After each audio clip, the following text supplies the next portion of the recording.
Yo, halo. Kali ini saya mau coba oprek-oprek lagi konsol game legendaris yang nggak ada habis-habisnya, yaitu PS2. Nah, sekarang saya mau coba ubah PS2 Fat ini jadi kayak PS5, atau setidaknya mendekati lah, entah itu di bagian luar, bagian dalam, dan aksesorisnya. Apakah bisa? Oke, langsung aja, gas cobain. Yang pertama, bodinya dulu nih. PS2 itu identik sama warna hitam ya, sedangkan PS5 itu pakai warna putih. Nah, saya coba cari-cari nih case yang mendekati. Akhirnya dapatlah case PS2 yang warna putih, tapi kondisinya bekas ya, katanya sih masih ori. Emang warnanya udah kekuningan dan ada gores-goresan gitu. Tapi ya udahlah, yang penting dudukan baut-bautnya masih aman. Dengan modal nekat, saya coba bongkar-bongkar nih casingnya. Sebenarnya gampang ya, tinggal buka aja 8 baut yang ada di bawah ini. Terus udah deh kelepas tuh yang bagian atasnya. Abis itu lepas yang baut di dalam sini buat lepas bagian bawahnya. Udah deh tinggal pindahin aja nih mesinnya.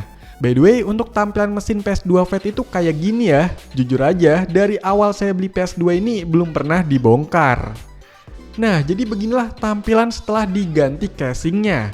Ya masih ada warna hitam-hitamnya sih, kayak tempat kasetnya, tombol-tombolnya, colokan stick, dan lain-lain.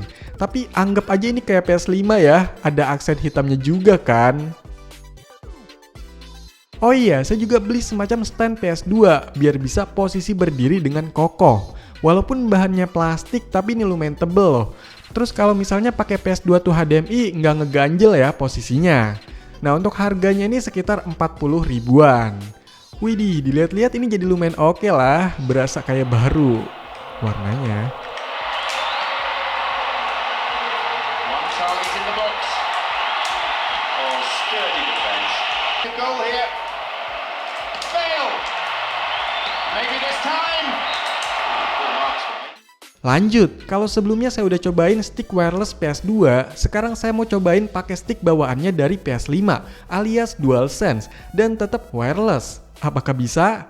Ya setelah saya cari-cari infonya, ternyata ada sebuah project Blue Retro yang mana kita bisa pakai controller atau stick kekinian di konsol-konsol jadul termasuk PS2. Jadi Blue Retro ini tuh project buat bikin alatnya gitu ya. Ada desain 3D printnya, systematic PCB, dan lain-lain.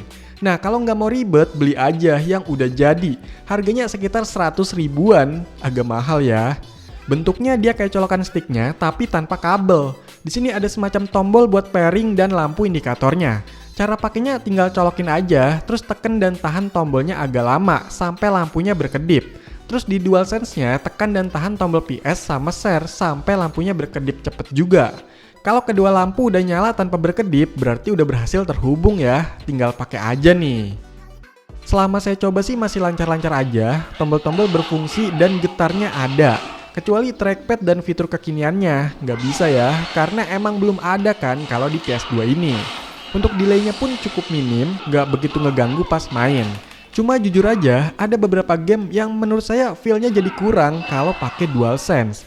Mungkin karena ada beberapa perbedaan ya dari desain sticknya, misalnya dari posisi gripnya dan bentuk tombol triggernya. Tapi secara keseluruhan ini masih oke lah, bisa jadi alternatif daripada beli stick yang KW dan gampang rusak. Ya walaupun harganya bisa lebih mahal daripada PS2 itu sendiri, sejutaan cuy yang ori barunya.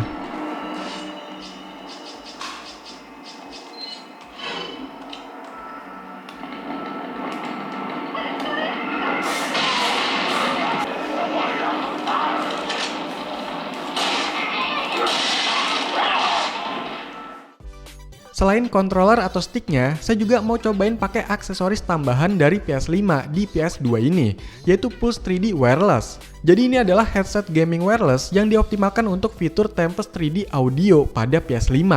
Untuk pakai headset ini, sebenarnya tinggal colok aja ya adapternya ini ke lubang USB-A. Nanti otomatis terhubung, jadi nggak pakai Bluetooth lagi. Mungkin untuk konektivitas yang lebih baik ya, biar minim delay. Tapi setelah saya coba colokin langsung di lubang USB-A yang ada di PS2 ini, ternyata nggak keluar suaranya. Walaupun headsetnya ini udah terhubung ya, memang port USB di PS2 ini bukan untuk suara juga sih. Saya udah coba cari-cari infonya, nggak nemu nih untuk caranya. Cuma yang saya tahu, headset ini ternyata bisa juga dihubungkan pakai kabel jack audio. Saya coba tuh colok ke lubang yang ada di adaptor PS2 tuh HDMI. Ternyata bisa cuy, suaranya kedengeran di headset ini.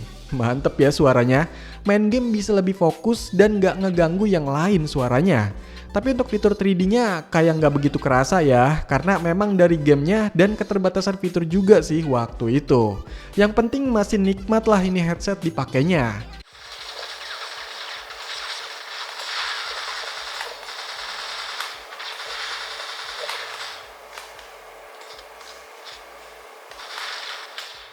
Tapi walaupun udah bisa kepake, rasanya masih nanggung ya kalau belum bisa wireless.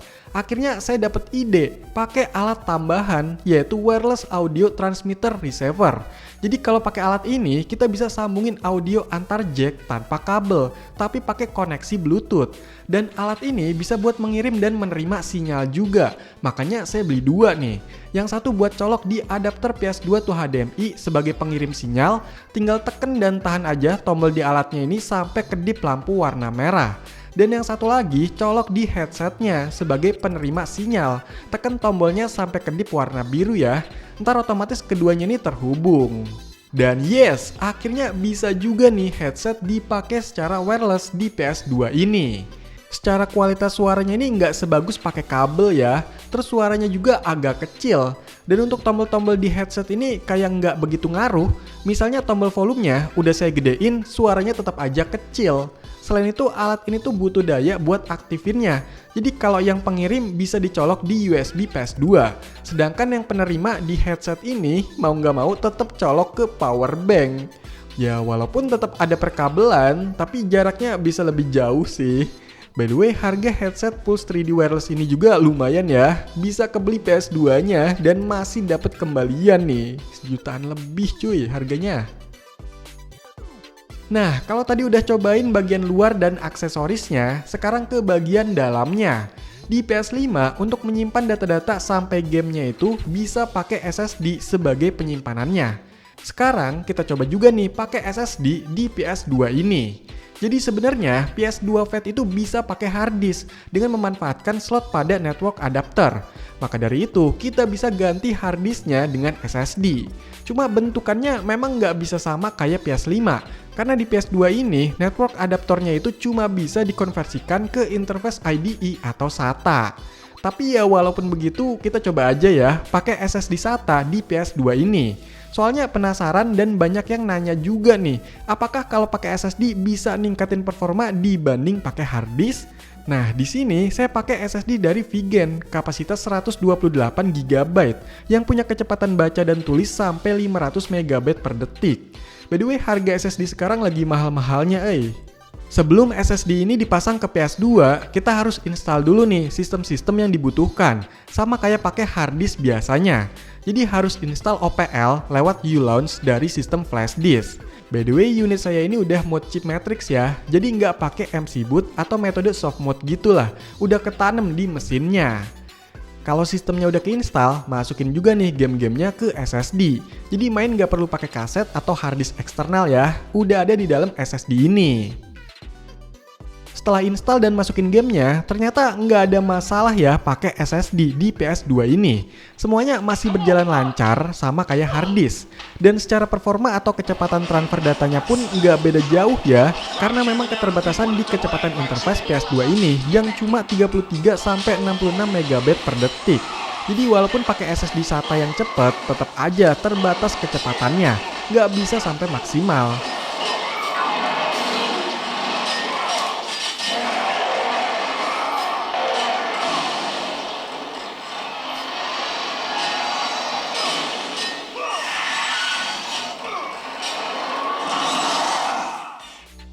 Terus saya juga kepikiran, gimana kalau tampilan sistemnya ini dibikin mirip kayak PS5? Akhirnya saya coba cari-cari tuh modifan atau tema OPL-nya. Dan dapet juga nih tema PS5. Installnya itu emang agak ribet ya. Kita harus pindahin file temanya ke dalam OPL folder THM. Abis itu baru deh bisa ganti di settingan tampilan dari OPL-nya. Dan untuk hasilnya jadi kayak gini tampilannya. Wah, jadi mirip-mirip nih sama tampilan PS5. Tapi kaku gitu ya, karena nggak banyak animasi. Dan lagi-lagi terbatas dalam modifan tampilannya. Belum lagi kalau temanya kurang optimal, bakalan nge-crash gitu pas milih gamenya. Ya ujung-ujungnya cari tema yang lebih ringan atau bawaan aja deh, yang penting main gamenya lancar.